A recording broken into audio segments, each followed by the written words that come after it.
رحیم دن بھر گرینی گیم کھیلتا رہتا تھا۔ اس کا پڑھائی کی طرف دھیان نہ تھا۔ اس کے پیرنٹس اس کی وجہ سے بہت پریشان تھے کہ یہ ہر وقت گیم کھیلتا رہتا ہے اور پڑھائی نہیں کرتا۔ ایک رات جب رحیم فون پر گرینی گیم کھیل رہا تھا تو اس کا فون اچانک بند ہو گیا۔ رحیم نے اپنا فون دوبارہ آن کرنے کی کوشش کی لیکن آن نہیں ہوا۔ رحیم کو لگا کہ شاید اس کے موبائل کی بیٹری ختم ہو گئی ہے۔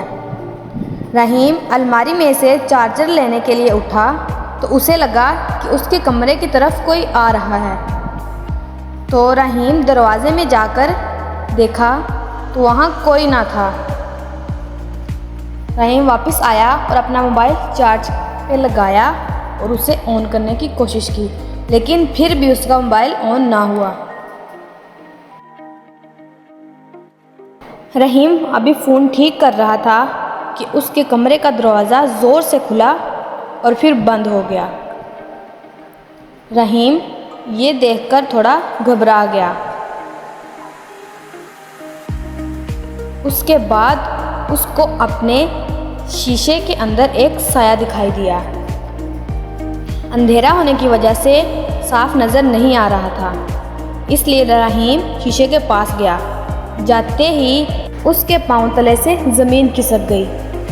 اس شیشے میں اسے ایک عورت دکھائی دے رہی تھی جو بوڑھی تھی، جس کی آنکھیں سفید رنگ کی تھیں اور منہ سے ہلکا سا خون نکل رہا تھا اور چہرے پر عجیب سی ڈراؤنی اسمائل تھی۔ رحیم یہ دیکھ کر سہم گیا اور اسی عورت کو دیکھتا رہا۔ تھوڑی دیر بعد شیشے میں سے ایسی آوازیں آنے لگیں جیسے کہ عورت اس شیشے سے باہر آنا چاہتی ہے۔ تھوڑی دیر بعد اس عورت نے اپنے ہاتھ رحیم کی طرف بڑھائے۔ رحیم کو بھی تھوڑا سا کھچاؤ محسوس ہوا۔ رحیم بہت سہم گیا تھا، اس لیے وہ بھاگ کر اپنے بستر میں چھپ گیا۔ تھوڑی دیر بعد اسے محسوس ہوا کہ اس کے کمرے میں اور کوئی نہیں ہے تو اس نے چادر ہٹائی، لیکن بوڑھی عورت اس کے بالکل سامنے ہوا میں جھوم رہی تھی۔ بوڑھی عورت رحیم کی طرف بڑھی اور اس کا گلا پکڑ کے دبانے لگی۔ رحیم کی منہ سے کوئی آواز بھی نہیں نکل پا رہی تھی، صرف اپنے ہاتھ پیر ہلا رہا تھا۔ تھوڑی دیر بعد اس نے تھوڑی ہمت کی اور کوشش کی اور بہت زور کی آواز لگائی۔ اس کے پیرنٹس اس کی آواز سن کر اس کے کمرے میں پہنچ گئے تو دیکھا کہ رحیم سوتے ہوئے چلا رہا ہے۔ اس کی ماں نے اسے جگایا اور کہا کہ تم سپنا دیکھ رہے تھے، لیکن اس کی ماں بات کرتے ہوئے رک گئی کیونکہ رحیم کی گردن پر اصلی ناخنوں کے نشان تھے۔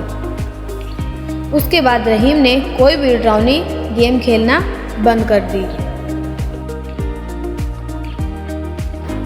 آپ کو کیا لگتا ہے؟ کیا رحیم کوئی سپنا دیکھ رہا تھا یا حقیقت؟ کیونکہ اس کی گردن پر اصلی نشان تھے۔